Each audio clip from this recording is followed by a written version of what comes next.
అందరికీ నమస్కారం. మీడియా మిత్రులందరికీ కొంచెం ఇన్ని గొట్టాలతో చాలా రోజులైంది మనం ప్రెస్ మీట్ పెట్టుకుని. ఎందుకు ఇన్ని గొట్టాలతో ప్రెస్ మీట్ పెట్టాల్సి వచ్చిందంటే, మరి రీసెంట్గా పాలకోడేరు గ్రామంలో రాజు కాలువ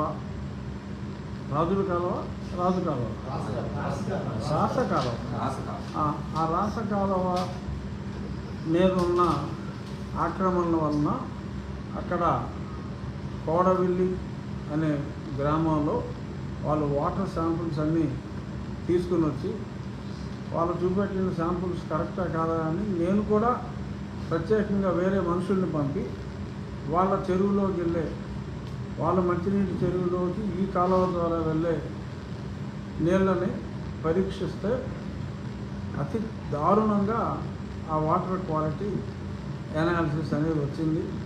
సుమారు 150 గృహాలు వాళ్ళ విసర్జనలన్నీ మరి ఆ కెనాల్లో కలుస్తున్నాయి. కోర్టు డైరెక్షన్స్ కూడా మరి మంచినీటి రక్షణ కోసం ప్రయారిటీ ఉంది. అలాగే కాలువగట్లు, చెరువులు, మంచినీటి చెరువులు వాటి మీద ఆక్రమణలు ఉంటే తొలగించాలి, ఉండకూడదు అని ఉంది. సరే, 40 సంవత్సరాల నుంచి ఎందుకు ఉన్నాయంటే అది నాకు తెలియదు. 40 ఏళ్ళ క్రితం నేను ఇక్కడ లేను. నేను ప్రజాప్రతినిధి అయిన ఎంపీగా ప్రజాప్రతినిధి అయిన వెంటనే నన్ను ఢిల్లీకి తరిమేశారు. సో అంచేత ఎందుకు ఇన్నాళ్ళు ఏం పీకారు అని ఎవరన్నా ప్రశ్నిస్తే మరి నన్ను పీకి ఢిల్లీలో పెట్టారు కాబట్టి నేనేమీ చేయలేకపోయాను. ఇప్పుడు ఎప్పుడైతే ఎమ్మెల్యేగా బాధ్యతలు తీసుకున్నానో ఈ ప్రధాన సమస్య అప్పుడు దుంపగడపతో మొదలైంది. ఈ కాలువల గొడవ, అక్కడ అంతుచిక్కని మరణం, అంతుచిక్కని వ్యాధులు, ఎవరికి కూడా అర్థం కాని వ్యాధులు అన్నీ వచ్చినప్పుడు ఒక కమిటీ చెప్పింది ఏంటంటే, మంచినీటి కలుషితం వలన ఈ ప్రాబ్లమ్స్ అన్నీ వస్తున్నాయి అంటే అప్పుడు బ్యాక్ క్యాల్కులేషన్ చేసుకుంటే ఆకివీడు, ఐబీవరం ఆ రోడ్డు మీద చాలా దారుణంగా అది చిక్కగా తయారై ఆ చెత్త అంతా కూడా ఆ దుంపగడకి వెళ్ళే మంచినీటి కాలువలో కలిసినందువల్ల అని వస్తే యుద్ధ ప్రాతిపదికన అప్పుడు స్టేట్ సబ్జెక్ట్ అయినప్పుడు అప్పటికి ఎప్పటి నుంచో ఉన్నాయి ఆ గృహాలు. వాళ్ళందరికీ పక్కనే ఉన్న తాళ్ళకోడు అంటే అది విలేజ్ అందులోకి వస్తుంది కదా. తాళ్ళకోడులో వాళ్ళందరికీ ఆల్రెడీ అలాట్మెంట్లు ఉన్నాయి. 10-12 మందికి ఇక్కడ కొత్తగా వచ్చిన వారికి, లేకపోతే వారికి కూడా అన్నీ అలాట్ చేసి వాటిని అన్నింటినీ కూడా వాళ్ళు కోర్టుకు వెళ్ళారు. న్యాయస్థానం కూడా ఇటువంటి మంచినీటి కాలువల మీద వీటి మీద ఆక్రమణలు ఉండడానికి వీల్లేదు అని చెప్పి కోర్టు అనుమతి తీసుకున్న తర్వాత వాటిని తీసివేయడం జరిగింది. అలాగా ఆ మంచినీటిని సోర్సెస్ని కాపాడుకునే ప్రయత్నంలో చాలా గ్రామాల్లో కూడా ఈ చెరువుల చుట్టూ ఈ కాలువల మీద ఉన్న ఆక్రమణలను తొలగించడం జరిగింది. అలాగే ఆ ప్రాసెస్లో ఉండిలో కూడా కొన్ని తీసివేయడం జరిగింది. ఆ తీసివేసే క్రమంలోనే ఒక రోడ్డుకి ఆనుకుని ఆ గట్టు మీద సిపిఎం పార్టీ ఆఫీస్ కూడా ఆక్రమణ ఉంటే దాన్ని కూడా 4 నెలలు అయినట్టుంది తీసేసి దాన్ని కూడా తీసివేయడం జరిగింది. ఆ ప్రాసెస్లో ఆ పాలకోడేరు వాళ్ళకి కూడా నోటీసులు ఇచ్చిన తర్వాత అంచెలంచెలుగా వాళ్ళు కోర్టుకు వెళ్ళారు. ఏదైతే కోర్టు క్లియర్ చేసిందో అది ప్రొసీజర్ ఫాలో అయ్యి తీసివేయవచ్చని ఆ గృహాల మటుకే మొన్న తీసివేయడం జరిగింది. కోర్టు ఆర్డర్ని తూచా తప్పకుండా ఫాలో అయ్యి మిగిలినవి కూడా ఇంకా పెండింగ్లో ఉన్నాయి. వరుసగా 10-15 రోజులు. ఏదేమైనా కోర్టు ఆజ్ఞని జవదాటే ప్రసక్తే లేదు. కోర్టుని నిజాలన్నీ చెప్పి సుప్రీంకోర్టు రూలింగ్స్ కూడా చెప్పి ఈ రకంగా ఉన్నాయి కాబట్టి ప్రజల ఆరోగ్యం ముఖ్యం కాబట్టి వీరందరికీ ఆల్టర్నేటివ్ సైట్స్ కూడా ఇచ్చి యాక్చువల్గా సైట్లు ఇవ్వాల్సిన బాధ్యత లేదు. అయినప్పటికీ కూడా ఒక ప్రజలందరి బాగోగులు చూడవలసిన బాధ్యత ప్రభుత్వం మీద ఉంది కాబట్టి ఆల్రెడీ సైట్లు ఇచ్చిన వాళ్ళకి కాకుండా ఎవరైనా ఉంటే వాళ్ళకు కూడా సైట్లు ఇచ్చే కార్యక్రమం చేసి సైట్లు ఇచ్చిన తర్వాతే వాళ్ళకి లోన్ను శాంక్షన్ అష్యూరెన్స్ ఇచ్చి 2,90,000 రూపాయలు గ్రాంట్ ఇవ్వడం జరుగుతుంది. అది చేస్తున్నాం. ఈ ప్రాసెస్లో మొన్న కోర్టు అనుమతి వచ్చిన తర్వాత సుమారు ఒక 50 గృహాలు తీసివేసిన తర్వాత శ్రీనివాసరావు గారు, ఆయన ఎవరో నాకు ముందు తెలియదు, సబ్సిక్వెంట్గా ఆయన కమ్యూనిస్ట్ పార్టీ మార్క్సిస్ట్ రాష్ట్ర కార్యదర్శి అని చెప్పి గతంలో రాఘవాల్ గారు ఇక పెద్దోళ్ళు చేసిన పోస్ట్ అదని చెప్పి ఆయన వచ్చారట. ఆయన వచ్చి కబడ్డా అని ఒక వార్నింగు, అయినా నువ్వు రుణాలు ఎగ్గొట్టి ఈ ఇల్లు తీసే హక్కు నీకు ఎక్కడది అని ఇలాంటి విచిత్రమైన ప్రశ్నలన్నీ వేసి ఏదో నాకేదో 30 రోజులు ఏదో టైం ఏదో ఇస్తానంటే నేను ఎవరే శ్రీనివాసరావు, నాకు శ్రీనివాసరావు ఎవరో తెలియదు, నేను శ్రీనివాసరావు తెలుసో లేదో కూడా నాకు తెలియదు. ఇక్కడ జరిగింది వేరు, అన్ని రూల్స్ ఫాలో అయిన తర్వాత చేయటం జరిగింది. సో దానికి ఇలాగా ఏదో మోకాలకి బోడుగుండికి పొడెట్టినట్టు ఏమా శ్రీనివాసరావు, నేను నా మీద ఏ కేసులు అయితే మోపబడ్డాయో అవన్నీ నా ఎలక్షన్ అఫిడవిట్లో ఉన్నాయి, ప్రజలందరికీ తెలుసు. శ్రీ సాక్షి పేపర్లో ఆ ఎలక్షన్ టైం అంతా ప్రతిరోజు ఒక క్వార్టర్ పేజ్ నాకు కేటాయించేవాడు. సో అందరికీ తెలిసిన ఆయన నా మీద ఏం ఆపాదించబడ్డాయో, ఎందుకు ఆపాదించబడ్డాయో అన్నీ కూడా అందరికీ చాలా స్పష్టంగా తెలుసు. ఇప్పుడు ఈ ఇల్లు తీసేయటం ప్రజల ఆరోగ్యానికి అడ్డంకిగా ఉన్న ఇల్లు తీసేయడానికి, ప్రజల ఆరోగ్యానికి ఏమవదో, అక్కడ ఉంటే ఏమైంది, ఎన్నాళ్ళు ఎంతమంది చచ్చిపోయారు అని ఏ లెక్కలు అని చెప్తున్నట్టున్నారు. బట్ నేను ప్రజల ఆమోదంతో ఇది చేయడం జరిగింది. సరే, వాళ్ళకి అది నచ్చి ఉండకపోవచ్చు. నేను ఈ మాట అన్న తర్వాత మరి శ్రీనివాసరావు గారి స్టేట్మెంట్లు శ్రీ సాక్షి ఛానల్లో బాగా వచ్చినాయి. ఆ తర్వాత ప్రతి గల్లీలో కూడా మరి అక్కడ ఉన్న స్థానిక సిపిఎం పార్టీ నాయకులు ఎవరికాడు వార్నింగ్లు ఇస్తున్నారు. కబడ్దారని నిన్న బురిడి ఏంటి ఆ పేరు, బురిడి వాసుదేవరావు, బురిడి ఇంటి పేరేనా, మళ్ళీ అయితే బురిడి అన్నానంటారు మళ్ళీ బురిడి వాసుదేవరావు. మరి గతంలో వాళ్ళ ఆఫీస్ కూడా కాలో కట్టుకొని ఉంటే అక్కడే ఉంటాడు అనుకుంటాను. ఆయన ఆఫీస్ కదా, ఓ భీమారావు. సరే, బురిడి వాసుదేవరావు గారు మరి ఆయన కూడా చాలా తీవ్ర స్థాయిలో స్పందించి ఖబర్దార్ అని చెప్పి చాలా గట్టిగా మరి ఆయన నినాదాలు చేయడం జరిగింది. సో ముఖ్యంగా శ్రీనివాసరావు గారు డిమాండ్ ఏంటంటే నేను బేషరతుగా క్షమాపణ చెప్పాలి అని అడిగారు. అంతేనా? మీరు చూసుంటారు కదా. నోరు శుద్ధి చేసుకోవాలి, ఇలాంటి మాటలు డిప్యూటీ స్పీకర్ మాట్లాడటానికి అన్నాడు. ఓకే, నేను ఓకే నోరు శుద్ధి చేసుకోవాలి అన్నా. బేషరతుగా క్షమాపణ కూడా అడిగారు కదా, అడిగారు కదా. సో ఈ వివాదం మొదలైంది కామ్రేడ్ శ్రీనివాసరావు గారుతో కాబట్టి ఒక డిప్యూటీ స్పీకర్ స్థాయిలో ఇలా మాట్లాడటం సబబు కాదు అని అతి చక్కటి సూచన ఆయన చేశారు. కాబట్టి మరి సిపిఎం పార్టీ రాష్ట్ర కార్యదర్శిగా ఉండి మరి ఇటువంటి మాటలో ఆయన మాట్లాడటం సబబా? మరి ఆయన హోదా చిన్నదని ఆయన అనుకుంటే నేనేం చేయలేను. సిపిఎం పార్టీ రాష్ట్ర కార్యదర్శి అంటే అది పెద్ద పదవి. అకార్డింగ్ టు మీ, నాకు అసలు కార్యదర్శి ఎవరో కూడా నాకు తెలియదు. నిన్న నారాయణ గారు రాఘవల్ గారితోనే ఈ మన రామకృష్ణ గారు ఇలా కొన్ని పేర్లు నాకు అంటే వ్యక్తిగతంగా కూడా వారితో పరిచయం ఉంది కాబట్టి నాకు తెలుసు తప్ప ఈ శ్రీనివాసరావు గారిని నేను ఎప్పుడు ఆయన పేరు వినలేదు, ఆయన్ని చూడలేదు. ఎందుకంటే మన ఎన్నికల్లో పోటీ కూడా చేయలేదు.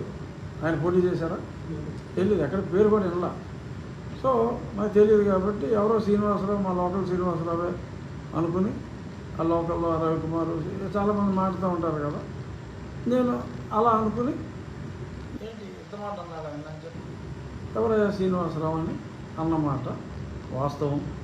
సో వివాదానికి ఆర్జుడు కామ్రేడ్ శ్రీనివాసరావు గారు కాబట్టి కామ్రేడ్ శ్రీనివాసరావు గారు నన్ను బేషరతుగా క్షమాపణ చెప్పమని అడిగారు కాబట్టి ముందుగా ప్రారంభించిన కామ్రేడ్ గారు సారీ అండి అని నాకు చెప్తే తప్పకుండా నేను ఆయనకు కూడా సారీ అండి అని చెప్పి చెప్పడానికి సిద్ధంగా ఉన్నా. మరి ఆర్జుడైన ఆయన మరి నోరు కోసినట్టు మాట్లాడేసి నన్ను సారీ చెప్పమని అడిగితే మరి ఎలా చెప్పగలను? సారీ ఏదో రామనగర్ సినిమాలో నాగేశ్వరరావు సావిత్రి అంటాడు సారీ అన్నాక అంత ఈజీగా సారీ అని నేను అనలేను. ఆయన ముందు ఆయన కాబట్టి ఆయన నాకు సారీ చెప్తే నేను సారీ చెప్తాను. ఇది ఆయన వరకు నా వరకు. ఇంకా ఈ బూరుడీలు ఈ శేషాలు ఇంకెవరైనా హ్యాపీగా నిరభ్యంతరంగా ప్రతి గల్లీలోనూ నా దౌర్జన్యాలు నశించాలి, రఘురామకృష్ణరాజు బర్తరఫ్ చేయాలి, స్పీకర్ పదవి నుంచి డిప్యూటీ స్పీకర్ పదవి నుంచి చంద్రబాబు నాయుడు గారు వెంటనే తొలగించాలి, హ్యాపీగా ప్రతి గల్లీలోనూ మాట్లాడి ఊళ్ళోనే కాదు మరి నేను చూశాను తాడేపల్లిగూడెం పాలకొల్లు ఆచంట ఆ జిల్లాకి ఇచ్చారు. మరి అది న్యాయం కాదు. రాష్ట్రం మొత్తం కూడా అటువంటి నినాదాలు వినిపించండి, తప్పులేదు. ఎందుకంటే నేను చేస్తున్నది మంచిగా చెడ్డ అన్నదే రాష్ట్ర ప్రజలే నిర్ణయిస్తారు. ప్రజల ఆరోగ్యం కోసం నేను కోర్టు అనుమతితో చేస్తున్న ఈ కార్యక్రమం మంచిదో కాదో రాష్ట్ర ప్రజలు కూడా నిర్ణయం తీసుకోవాలంటే మీ ఇష్టం. మీరు నాకు సారీ చెప్తే నేను మీకు సారీ చెప్తాను. శ్రీనివాసరావు గారికి ఇక్కడికి ముగిందామంటే ముగించేద్దాం. లేదు నేను చెప్పేదే లేదు అని అనుకుంటే మీ ఇష్టం. ఏదో ఒక నియోజకవర్గానికి పరిమితమైన నన్ను జిల్లాలో మరి చేశారు. జిల్లాకి వెళ్ళినప్పుడు ఇది రాష్ట్ర పార్టీ కాబట్టి మీ ఇష్టం. అది మీ విచక్షణకి వదిలేస్తున్నా, డిమాండ్ చేయట్లేదు, మీ విచక్షణకి వదిలేస్తున్నా. అది దీని వరకు శ్రీనివాసరావు గారి ఇష్యూ అంటే రోజు పేపర్లో చంపేస్తున్నారు. అన్ని పేపర్లో ఇదిగో ఎలాగ మళ్ళీ శ్రీనివాసరావు గారు ఎలా అన్నారు, ఆ శ్రీనివాసరావు గారిని చూసి బురుడి గారు ఎలా అన్నారు. నేను ఎవరో న్యాయవాదులట పొద్దున్న పేపర్లో చూశాను. మరి సిపిఎం న్యాయవాదులు మరి ఏ న్యాయవాదులో నాకు తెలియదు. వాళ్ళు కూడా వార్నింగ్ ఇస్తున్నారు. ఎందుకు చెప్తారు? వాడు వార్నింగ్ని ఎవరు పట్టించుకుంటారు? నా కార్యక్రమం నేను చేస్తా, మళ్ళీ సిపిఎం వాళ్ళకి షెడ్యూల్ ఇస్తున్నా. ఇంకో 15 రోజుల్లో కోర్టు అనుమతి వచ్చిన తర్వాత డెఫినెట్గా మళ్ళీ మిగిలిన గృహాల తొలగింపు కూడా న్యాయబద్ధంగా జరుగుతుంది. ఇంకా చాలా చోట్ల ఆక్రమణలు ఉన్నాయి. ఆక్రమణలు ఉన్న ప్రతి దగ్గర నేను ఆల్టర్నేటివ్ సైట్ ఇస్తాను. ప్రభుత్వం తరఫున వాళ్ళకి లోన్ శాంక్షన్ అవుతుంది, వాళ్ళ లేఅవుట్ అభివృద్ధి చేస్తారు. అందాక మరి టెంపరీగా అడ్జస్ట్ అవ్వాలి ఎక్కడైనా సరే. ఇది చేయబోతున్నా. ఎందుకంటే ముందే చెప్పడం మంచిది కదా. అడ్డంటే నాకు తెలియకుండా అయిపోయిందని చెప్పి అయిపోయిన తర్వాత వచ్చి పొయ్యిలు పెట్టి ఫోటోలు తీసి ఏమో ఇల్లంతా కొట్టేసిన తర్వాత పొయ్యి మీద ఆ టమాటాలు గిమాటాలు అలాగే ఉంటాయా? ఇల్లు అంతా పడిపోయి పొయ్యి మీద టమాటా కింద పడిపోదా? పొయ్యి ఎలా ఉంటుందా? పొయ్యి మీద ప్లేట్ ఉంటుందా? ఆ ప్లేట్లో టమాటాలు ఉంటాయా? సరే ఏదో స్టిక్ ఫోటోగ్రఫీ మంచి ఏదో ఫోటోగ్రఫీ అయిపోయిన తర్వాత కాదు, మీ ఇష్టం. నేను చెప్పే చేస్తున్నా. అందరికీ చెప్పే చేస్తున్నా, ప్రజల సంపూర్ణ ఆమోదంతోనే చేస్తున్నా. అక్కడ ఉన్న ఆ 10 మందికి ఇబ్బంది రావచ్చు. నిన్న 3 రోజుల క్రితం ఆ సంఘటన జరిగిన తర్వాత ఆ బొండాల్లో 22 గృహాలు తీసేసాం. అది జరిగిన తర్వాత తీసి వాళ్ళందరికీ వేరే దగ్గర ఆల్టర్నేటివ్ సైట్లు కాకుండా ఇంకా వేరే ఆల్టర్నేటివ్ కూడా ఆలోచించి ఆ సైట్లు కాకుండా గ్రామస్తులతో మాట్లాడి ఆల్టర్నేటివ్ ప్లాన్ చేసుకున్నాం. అంత సుఖంగా అయింది. ఎందుకు? కాంప్లైంట్స్ రాలేదు కాబట్టి. అటు ప్రజలకి మధ్యన మంచి సంబంధం ఉంది.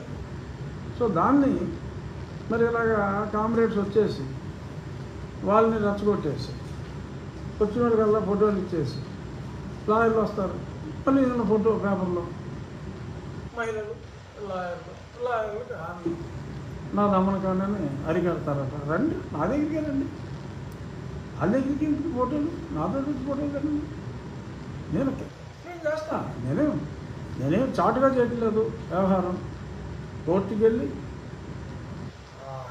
ఏంటి ఆ కెనాల మీద ఎంతమంది మంచినీటికి ఆధారపడి ఉన్నారు, వీళ్ళకి ఎటువంటి ఇబ్బంది లేదు, వీళ్ళకి ఆల్టర్నేటివ్ సైట్లు కూడా ఇస్తున్నాం అని ఇంత ఎక్స్ప్లెనేషన్ చేసిన తర్వాత, ప్రజా సంక్షేమం కోసం చేసిన తర్వాత మళ్ళీ దీనికి లేనిపోని ఆరోపణలు, ఎవరు ఆక్రమించారు, ఆక్రమణలు ఏం చేశారని అన్నీ కూడా మీకు అందరికీ తెలుసు. ఇప్పుడు ఇక్కడ ఈ రోడ్డు, ఈ పెదమేరం రోడ్డు మీద ఎంత ఆక్రమణలు కొట్టేశాం. ఇప్పుడు వేరే ప్రభుత్వ ఆఫీసులు అంటున్నారు అక్కడ 3.5 ఎకరాలు ఎప్పటి నుంచో 40 ఏళ్ళ నుంచి ఆక్రమించుకున్నారు, కొట్టేశాం కదా. అది పెద్ద ఇల్లే ఉన్నాయి అక్కడ, ఈ పెద్ద ఫ్యాక్టరీలు ఉన్నాయి, హాస్పిటల్స్ ఉన్నాయి, మొత్తం అన్నీ కొట్టేశాం. ధనిక భేదం లేదు. రఘురామకృష్ణరావు గారు ఓన్లీ బెదవాళ్ళు ఇల్లే కొడతాడు, ధనికుల జోలికి వెళ్ళడం అనుకుంటే అంతకంటే రాంగ్ ఎలిగేషన్ ఇంకోటి లేదు. చూడండి ఎన్ని పెద్ద బిల్డింగులు మనం తీసేయడం జరిగిందో మీ కళ్ళు ఎదురకుండా పక్కనే సజీవ సాక్ష్యాలు ఉన్నాయి. చాలా పొలాలు కాలువ గంటల పక్కన ఆ బండికి తెల్లం చెరువులు తవ్వేసి 35 అడుగులలో ఆక్రమించుకున్నారు. అందరికీ నోటీసులు ఇచ్చాం. రేపు ఈ క్రాప్ అయిన వెంటనే రీబండ్ వేసుకుని ఇదంతా ఖాళీ చేయాలని చెప్పి ఎంతమందికి నోటీసులు ఇచ్చాం. సో అన్నీ ఎక్కడ ఆక్రమణలు ఉన్నా సరే దృష్టికి తీసుకురండి, ఆక్రమణలన్నీ తొలగిద్దాం. కామ్రేడ్స్కి నా విజ్ఞప్తి ఏంటంటే ఎక్కడైనా పొలాలు ఇటువంటి ఆక్రమణలు ఉంటే మీరు నా దృష్టికి తీసుకురండి. దాన్ని తొలగించకపోతే నన్ను ప్రశ్నించండి. నేను ధనిక పక్షపాతిని అనే ఆరోపణలు అప్పుడు చేయండి. నేను కొట్టేసినవి ధనికులు ఇవి, కోటీశ్వర్లు ఇవి చాలా ఉన్నాయి. మరి ఓన్లీ పేదలనే కొడుతున్నారని చెప్పి ఈ కామ్రేడ్స్ మాట్లాడటం కరెక్ట్ కాదు. ఎందుకంటే కొంతమంది కామ్రేడ్స్ మాటలు నమ్మచ్చు.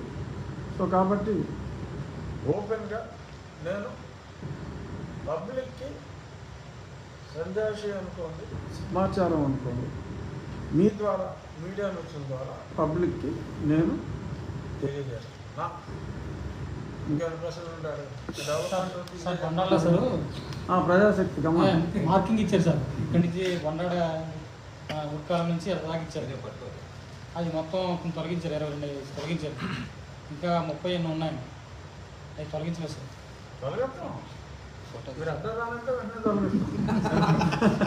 సార్ ప్రధానంగా కాలుష్యానికి ఆహ్వానించి వస్తున్నటువంటి నీళ్లు వస్తున్నారండి. అవి వదిలేయటం వల్ల పంట కావాలు కూడా పాడైపోతాయని చెప్తున్నారు.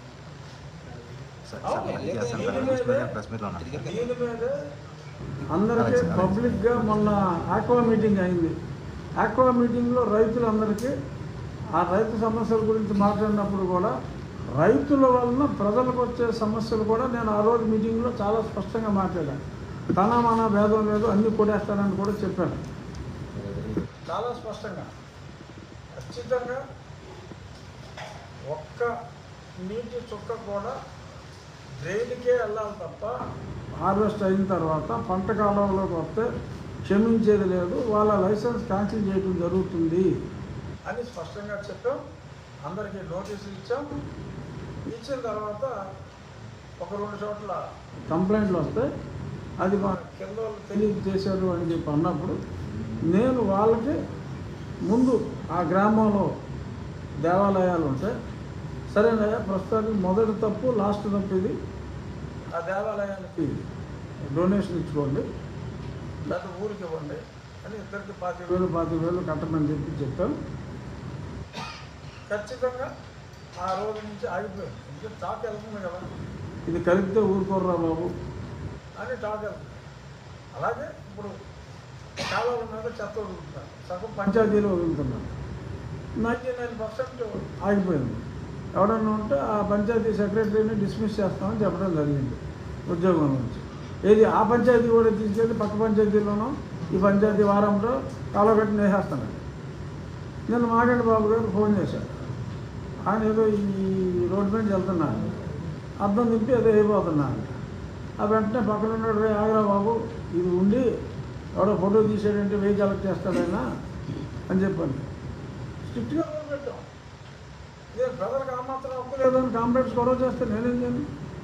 ప్రజలుగా చెత్తలాగా కారు తీసి ఇసిరే హక్కు లేదంటే ఉందో లేదు పెనాల్టీ వేస్తాం. స్వీయ నియంత్రణ.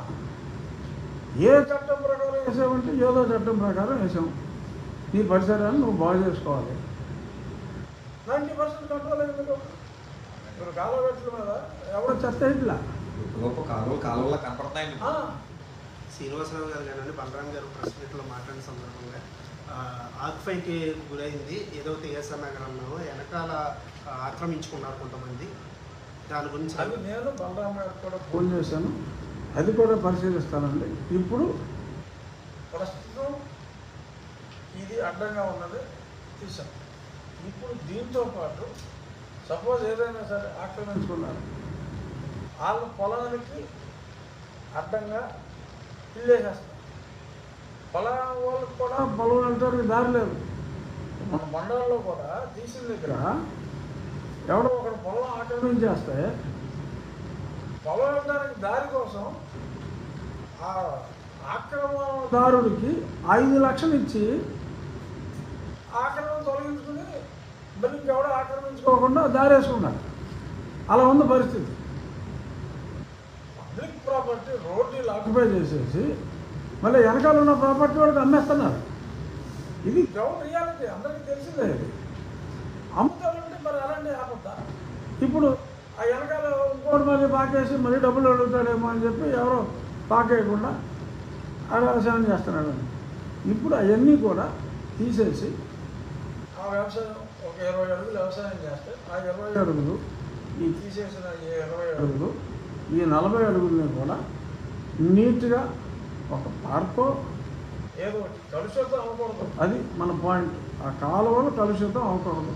ఆ కాలువలు కలుషితం అవ్వకుండా అక్కడ మంచి ఫెన్సింగ్ చేసి ఆ బుడుగు పార్క్ ఏర్పాటు చేసి అలా ఏం చేయాలి అనేదానికి ప్రత్యామ్నాయం ఒకదాని తర్వాత ఒకటి. ముందు ఇల్లు తీయకుండా అది ఖాళీ చేయలేదు కదా, ఎదరి నుంచి వెళ్ళాలి కదా. ఇది తీసాం. ఆ ఆక్యుపెన్సీలు ఉన్నాయన్నారు, సర్వే చేయించి ఎంత ఉందో చేసేసి అబ్బాయిలు ఖాళీ చేసేది అని చెప్తాం. వరి ఉంటే వరి, పొలాలు ఉంటే కొత్తగా చేసుకో. ఇది మార్కింగ్. అక్కడ మార్కింగ్ 4 రోజులు ఏం చేస్తాం, వెనకాల పాతింగ్ చేస్తాం. అక్కడ దాకా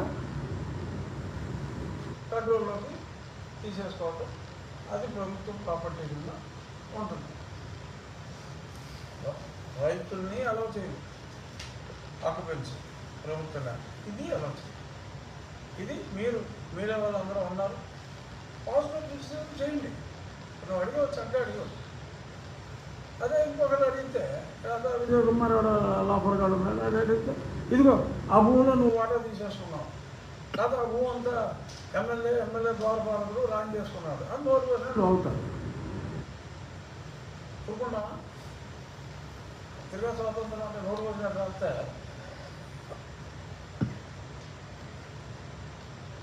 ఇది చర్యలు ఉంటాయి. ఇప్పుడు మీడియా లేదా రాస్తే పత్రికాధిపతుల మీద వేస్తున్నారు కదా, పరువు నష్టం కావాలి కడుతున్నారుగా చాలామంది కోర్టులు తిరుగుతున్నారు. పెద్ద పెద్ద టైమ్స్ ఆఫ్ ఇండియా లాంటి వాళ్ళు కూడా కొన్ని కేసులు ఉంటాయి వాళ్ళ మీద. ఏది పడితే అది రాయకూడదు, ఏది పడితే అది మాట్లాడకూడదు. సమయమని ఉండాలి, ఎక్కువ ఉండాలి, మాకు ఉండాలి. ఇటు అడిగి చక్కగా అడిగి చెప్పాను చూడండి 1 వీక్లో మొత్తం అన్నీ అది వేసేసి అది ప్రభుత్వానికి ఎంఆర్ఓకి హ్యాండ్ ఓవర్ చేయడం జరుగుతుంది. ప్రజలందరికీ ఉపయోగపడేలాగా ఆ ప్రాంతం పరిశుభ్రంగా ఎలా ఉంచాలి అనే దాని మీద చర్యలు తీసుకుంటాం.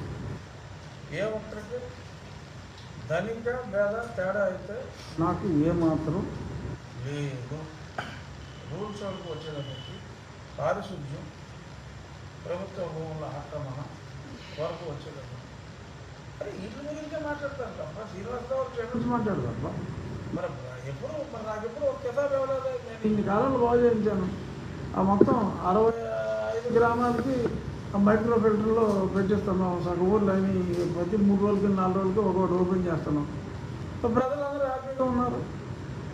అక్కడ మంచి మాట చెప్పి తప్పంటే ఏదో గుడిలో వల్ల ఆనందంగా ఉంది.